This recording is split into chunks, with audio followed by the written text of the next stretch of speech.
2026년 새해 투자계의 가장 뜨거운 화두 중 하나. 역시 우주 경제가 아닐까 싶습니다. 네, 정말 그렇죠. 특히 스페이스X가 1조 달러라는 와, 정말 상상도 안 되는 규모로 IPO를 할 수 있다. 이런 소문이 돌면서 관심이 그야말로 폭발했잖아요. 맞아요.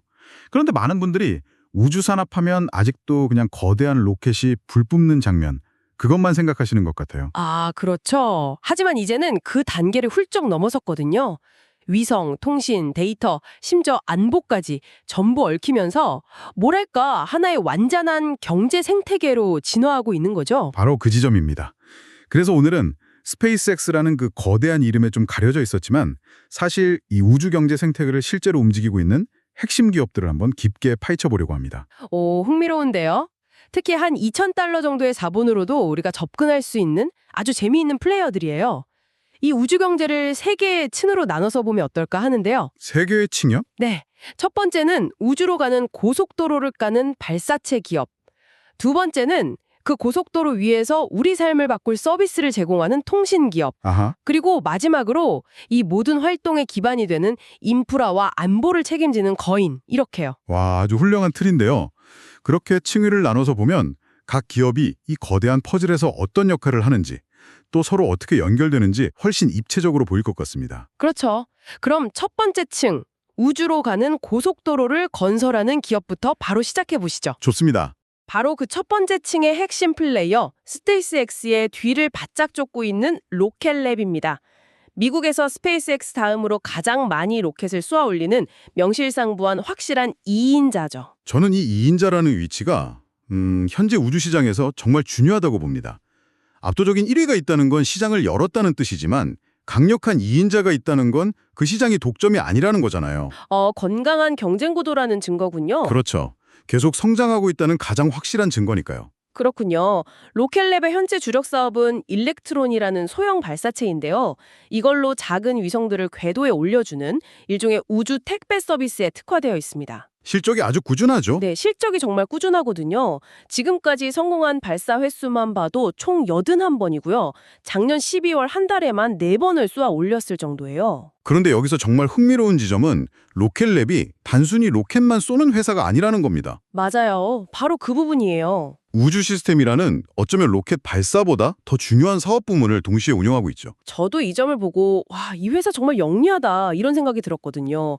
로켓을 쏘는 건 말고 우주선의 혁신 부품들을 직접 설계하고 만들어서 다른 회사에 팔기까지 한다는 거잖아요. 네.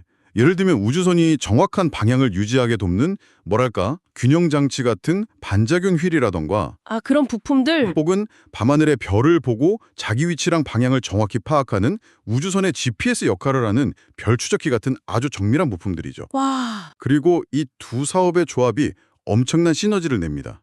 이게 단순히 리스크 관리 차원이 아니에요. 하나의 플라이휠 효과를 만들고 있거든요. 플라이휠 효과요? 네, 안정적인 부품 사업에서 나온 현금으로 변동성이 큰 발사체 개발에 과감하게 투자하고요.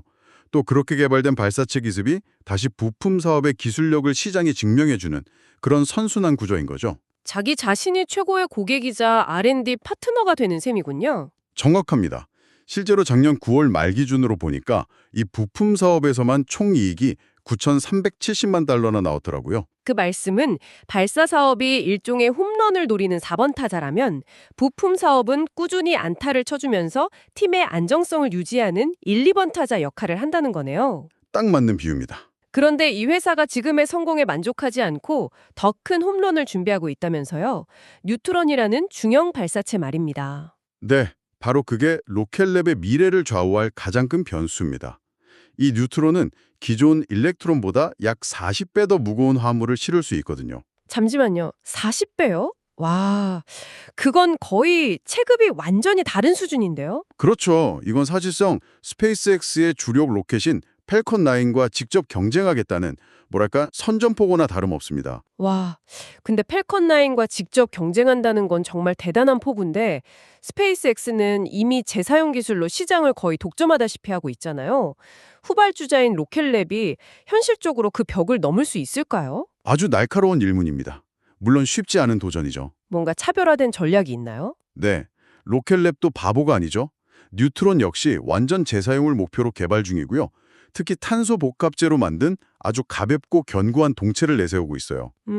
그리고 더 중요한 건 이미 10억 달러가 넘는 수주 잔고 중에 절반 이상, 그러니까 5억 8,600만 달러가 그 안정적인 부품 사업에서 나온다는 점입니다. 아, 버팀목이 있군요. 네, 스페이스X와 정면 승부를 벌이다가 잠시 주춤하더라도 회사가 흔들리지 않게 받쳐줄 든든한 현금 흐름이 있다는 것. 이게 로켓랩의 가장 큰 무기죠. 이번 1분기로 예정된 뉴트론의 첫 발사가 이 경쟁의 서막을 알리는 아주 중요한 순간이 될 겁니다. 이렇게 로켓랩이 소형 위성을 위한 우주 고속도로를 열심히 깔고 있다면 문득 궁금해집니다. 도대체 누가, 왜 이렇게 많은 위성을 쏘아 올리려는 걸까요? 바로 그 지점이죠. 바로 그 질문에 대한 답이 저희가 살펴볼 두 번째 층, 서비스 기업인 AST 스페이스 모바일에 있습니다. 첫 번째 층인 인프라가 왜 필요한지를 명확하게 보여주는 기업이네요. 맞습니다. 혹시 그런 경험 없으세요?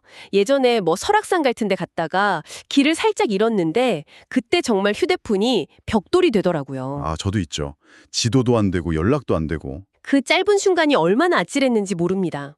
AST 스페이스 모바일은 바로 그런 통신의 사각지를 완전히 없애려는 아주 야심찬 기업입니다. 기존에도 위성전화는 있었지만 아주 크고 비싼 전용 단말기가 필요했잖아요. 네, 일반인들은 쓰기 어려웠죠. 그렇죠. 그런데 이 회사의 기술은 차원이 다릅니다. 우리가 지금 쓰고 있는 이 평범한 스마트폰에 다른 어떤 장비나 앱 설치 없이요. 우주에 떠 있는 블루버드 위성에서 직접 5G급 고속통신 신호를 쏴주겠다는 겁니다. 말 그대로 하늘에 거대한 기지국을 띄우는 셈이네요. 이게 기술적으로 정말 어려운 일인데 말이죠. 저도 그게 궁금했어요.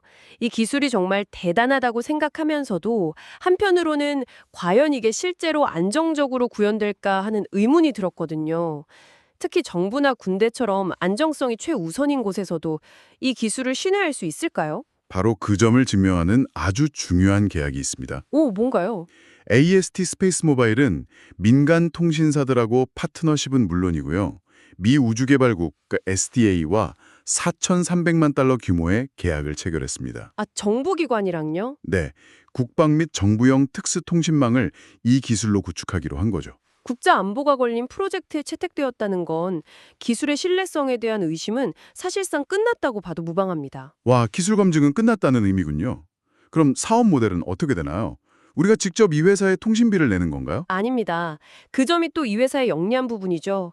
직접 소비자에게 서비스를 파는 게 아니고요. AT&T나 버라이즌 같은 각국의 거대 통신사들과 파트너십을 맺습니다. B2B 모델이군요. 그렇죠. 그 통신사들의 기존망이 닿지 않는 음영 지역을 메워주는 거죠. 통신사 입장에서는 막대한 돈을 들여서 외딴 곳에 기지국을 세울 필요가 없으니까 마다할 이유가 없는 겁니다. 윈윈 구조네요. 네, 이미 주요 통신사들과 대규모 계약을 확보했다는 건 이 사업 모델이 시장에서 통한다는 걸 증명한 셈이죠. 통신사는 망 투자 비용을 아끼고 우리는 어디서든 통신이 가능해지고요. 이 회사의 장기적인 목표는 어느 정도인가요? 비전이 정말 원대합니다. 2026년 말까지 45개에서 60개 블루버드 위성을 궤도에 올리고 최종적으로는 90개 위성을 통해서 전 세계를 완벽하게 연결하겠다는 목표를 가지고 있어요. 90개 위성이요? 네. 만약 이게 현실이 된다면 단순히 등산 가서 인터넷이 되는 수준을 넘어서는 어마어마한 파급 효과를 가져올 겁니다. 예를 들면요. 재난 지역의 긴급 구호 통신망, 인프라가 없는 오지에서의 원격 교육이나 의료, 바다 한가운데를 항해하는 자율주행 선박, 하늘을 나는 드론 택시까지 이 모든 미래 기술의 필수적인 기반이 되는 거죠. 그야말로 게임 체인저가 될 잠재력을 가진 겁니다. 와, 우주에 새로운 통신 고속도로가 깔리면 그 위를 달릴 자동차와 서비스가 정말 무궁무진하게 생겨나겠네요. 그렇죠. 자, 이렇게 우주로 가는 길과 그 위에서 펼쳐질 서비스까지 살펴봤습니다. 하지만 이 모든 활동이 이루어지는 우주라는 공간이 점점 더 중요해지고 복잡해지면서 새로운 질문이 생깁니다. 이 귀중한 자산들을 누가 지키고 관리할 것인가? 바로 이 질문이 저희가 마지막으로 살펴볼 세 번째 층, 인프라와 안보의 거인, 록히드 마틴으로 우리를 이끌어줍니다. 앞선 두 기업이 역동적인 성장주에 가깝다면 록히드 마틴은 이 모든 판을 안정적으로 지탱하는 가치주 혹은 인프라주라고 할 수 있겠네요. 네, 맞습니다. 많은 분들이 그냥 전투기 만드는 방산 기업으로만 알고 계시거든요. 저도 그랬어요. 하지만 사실 이 회사의 심장은 우주에 있다고 해도 과언이 아닙니다. 맞습니다. 저도 이번에 보면서 로키드 마틴의 우주 사업 규모에 정말 깜짝 놀랐습니다. 단순히 위성을 만드는 수준이 아니라 우리가 매일 쓰는 내비게이션의 정확도를 책임지는 미 우주군의 차세대 GPS 위성. GPS-3랑 GPS-IF 말이죠. 네, 바로 그 주 계약 업체가 로키드 마틴이더라고요. 그뿐만이 아니죠. 인류를 다시 달로 보내는 나사의 아르테미스 계획 아시죠? 그 계획의 핵심인 유인 우주선 오리온을 만들고 있는 회사도 로키드 마틴입니다. 아, 오리온 우주선이요? 네, 인류의 탐사 역사 그 자체를 만들고 있는 거죠. 그렇다면 이 회사의 우주 기술은 단순한 과학 탐사를 넘어서는 훨씬 더 깊은 전략적 의미를 가지고 있겠네요. 바로 그겁니다. 이건 단순히 안정적인 정부 계약을 따내는 수준의 이야기가 아니에요. 어떤 의미죠? 로키드 마틴이 차세대 GPS와 오리온 우주선을 만든다는 건 사실상 미국의 우주 안보와 탐사 로드맵의 설계도에 깊숙이 관여하고 있다는 뜻입니다. 다른 기업들이 그 로드맵 위에서 경쟁할 때 로키드 마틴은 그 로드맵 자체를 만드는 데 영향을 미치는 거죠. 와, 다른 기업들이 가질 수 없는 아주 강력한 해자를 가지고 있다는 말씀이시군요. 정확합니다. 우주 공간이 미래의 가장 중요한 전략적 요충지가 될 거라는 건 이제 모두가 아는 사실이잖아요. 네. 우주에서 잠재적인 위협을 누가 먼저 더 정확하게 탐지하느냐가 미래 전쟁의 승패를 가를 수 있는데 로키드 마틴은 바로 그 미사일 조기 경보 시스템의 핵심 플레이어입니다. 국가 안보의 최전선에 서 있는 거죠. 그렇다면 투자 관점에서 로키드 마틴은 우주 경제에 투자하고는 쉽지만 로켓랩이나 AST 스페이스 모바일 같은 기업의 높은 변동성은 좀 부담스러운 투자자에게 아주 매력적인 선택지가 될 수 있겠네요. 최고의 대안이 될 수 있습니다. 주 고객이 미국 정부와 그 동맹국들이기 때문에 매우 안정적인 현금 흐름을 창출하거든요. 경기를 거의 타지 않죠. 아, 국가가 존재하는 한 국방과 우주 탐사에 대한 투자는 계속될 수밖에 없고요. 그 예산이 늘어날수록 로키드 마틴은 가장 확실하게 그 과실을 나눠 갖는 위치에 있습니다. 안정성과 성장성을 동시에 추구한다면 반드시 포트폴리오에 담아서 고민해 볼 만한 기업입니다. 네, 오늘 우주 경제를 움직이는 세 개의 다른 층을 대표하는 기업들을 정말 깊이 있게 들여다봤네요. 우주로 가는 고속도로를 건설하는 로켓랩, 그 위에서 통신의 패러다임을 바꿀 AST 스페이스 모바일, 그리고 이 모든 것에 기반이 되는 안보와 인프라를 책임지는 거인 로키드 마틴까지. 막연하게만 느껴졌던 우주 경제가 얼마나 구체적이고 다채로운 현실인지 실감할 수 있었습니다. 오늘 나눈 이야기의 핵심은 이것입니다. 우주 경제는 더 이상 먼 미래의 공상과학이 아니라는 것. 네. 발사, 통신, 안보, 탐사, 이미 우리의 삶과 아주 밀접하게 연결된 손에 잡히는 산업으로 우리 곁에 와 있다는 점을 꼭 기억하셨으면 합니다. 좋습니다. 그럼 마지막으로 생각해 볼 거리를 하나 던져드리면서 마무리할까 합니다.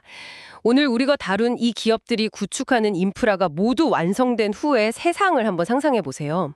로켓 발사와 위성통신이 텍스를 부르는 것처럼 일상화된 세상, 그 너머를 말이죠. 그때가 되면 우주에서의 자원 채굴, 지구를 향해 날아오는 소행성을 막는 방어 시스템, 혹은 평범한 사람들을 위한 우주 관광이 정말 현실이 될 겁니다. 그렇죠. 그렇다면 과연 그 새로운 시대에는 어떤 종류의 기업과 산업이 우리를 기다리고 있을까요?